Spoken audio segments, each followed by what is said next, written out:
थेट शिवसेना प्रकरणावर लवकर सुनावणी शक्य नाही असं सर्वोच्च न्यायालय म्हणतंय। शिवसेना पक्ष आणि चिन्हा प्रकरणी आज सर्वोच्च न्यायालयामध्ये प्रकरणाचा उल्लेख ठाकरेंचे वकील देवदत्त कामत यांनी केला। त्यावर न्यायमूर्ती सूर्यकांत यांनी यापूर्वीच आम्ही वेगळी तारीख दिली आहे, त्यापूर्वी सुनावणी शक्य नाही अशी टिप्पणी केली आहे।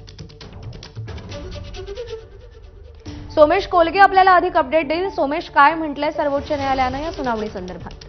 प्रज्ञा, आपल्याला सर्वांना माहिती आहे की 20 ऑगस्ट पासून शिवसेना पक्ष आणि चिन्ह कोणाचं याविषयीची अंतिम सुनावणीला सुरुवात करू असं यापूर्वी सर्वोच्च न्यायालयाने म्हटलं होतं। पण दरम्यानच्या काळात राष्ट्रपतींनी जो सर्वोच्च न्यायालयाकडे सल्ला मागितलाय त्याच्या घटनापीठाची सुनावणी 19 ऑगस्ट पासून सुरू होणार आहे आणि त्या बेंचवरती न्यायमूर्ती सूर्यकांत देखील असणार आहेत, जे शिवसेना प्रकरणावरही सुनावणी घेत आहेत। त्यामुळे 19 ऑगस्ट पासून सुनावणी झाल्यावर 20 तारखेला ती शक्य होणार नव्हती।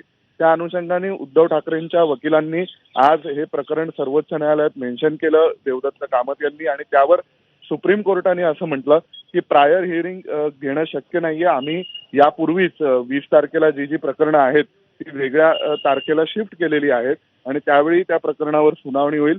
त्यामुळे पूर्वी लवकर सुनावणी घेणं या प्रकरणावरती त्या तारखांच्या आधी सुनावणी घेणं हे शक्य नाहीये असं न्यायमूर्ती सूर्यकांत यांनी उद्धव ठाकरेंना सांगितलेलं आहे। त्यामुळे जो उद्धव ठाकरेंच्या वतीने प्रयत्न होता की सुनावणी लवकर सुरू व्हावी, अंतिम सुनावणी आणि प्रकरणाचा निपटारा, तर तो लवकर होणं आता सर्वोच्च न्यायालयाने त्याविषयी लवकर सुनावणी घ्यायला नकार दिलेला आहे। जी तारीख सर्वोच्च न्यायालय देईल 20 तारखेची सगळी प्रकरणं ज्या तारखेला शिफ्ट करण्यात आली असतील त्याच वेळी या प्रकरणावर सुनावणी होईल असं न्यायालयाने आता स्पष्ट केलेलं आहे।